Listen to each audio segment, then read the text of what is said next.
এবার এটা এখন আমি ট্রাই করবো। প্রথমে দিয়ে দিলাম মেয়োনিজ একটু লাগিয়ে, তারপরে সসে। এবার খেয়ে দেখি। ফুড ব্লগার নয় কিন্তু আমি বাড়িতে নতুন কিছু আইটেম মেনুতে রাখার জন্য এগুলো আমি বাড়িতে ট্রাই করলাম। আর এখানে রয়েছে হচ্ছে চিকেন চিজ বল, আর এখানে রয়েছে চিকেন চিজ রোল। ভেতরে কিন্তু পুরোটাই চিজ আছে, আমি তোমাদেরকে সবটাই দেখিয়ে দেবো। আর আমি যে কোনো জিনিস আমি যদি যেটা নতুন মেনুতে রাখি আগে সেটা আমি বাড়িতে ট্রাই করি। তো চলো তোমাদের সাথে সেটা শেয়ার করা যাক। এদিকে একটু ক্লোজে নিয়ে আসবে কুদ্দু। এবার দেখো এইখানে রয়েছে চিকেন চিজ বল, ভেতরে কিন্তু চিজ আছে, দেখো চিজটা দেখো খালি, হেভি লাগছে বল দেখতে। এবার চলো এবার দেখাই তোমাদেরকে চিকেন চিজ বল। এগুলো আমি মেনুতে রাখবো, তার আগে আমি একটু তোমাদের সাথে ভিডিওটা শেয়ার করে নিলাম। এই দেখো ভেতরটা দেখা গুড্ডু, ভেতরটা দেখো পুরো চিজ। এবার খেয়ে দেখি কেমন লাগছে। দেখো যে কোনো জিনিস বানালে প্রথম কিন্তু নিজেকে ট্রাই করতেই হবে, আর আমি যে কোনো জিনিস আমি যখনই মেনুতে রাখি সেটা আগে আমি ট্রাই করি নিজে।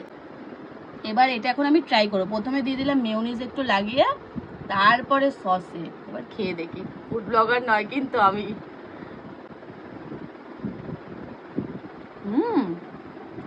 গুড্ডু তুই খেয়ে দেখ, মারাত্মক লাগছে, মারাত্মক হেভি লাগছে খেতে। এবার উপরটা ক্রাঞ্চি আছে তো, হেভি লাগে। উপরটা ক্রাঞ্চি আর ভেতরটা পুরো চিজটা মেল্ট, ও মুখে গিয়ে পুরো গলে যাচ্ছে।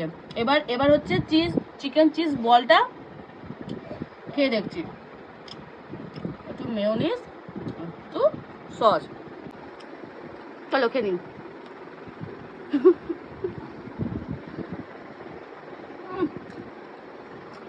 এটা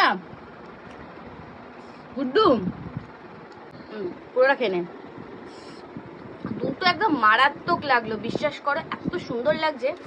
নতুন আইটেম তো ট্রাই করলাম, আমার তো খুবই ভালো লেগেছে। শুধু আমার ভালো লাগলে তো চলবে না, তোমাদের ভালো লাগাতে হবে। আর আমি মেনুতে এই আইটেমগুলো রাখবো, তোমরা অবশ্যই একবার হলেও ট্রাই করো। আর ডেফিনেটলি আমাকে কিন্তু তোমরা রিভিউ দিও যে এই খাবারটা কেমন লাগে।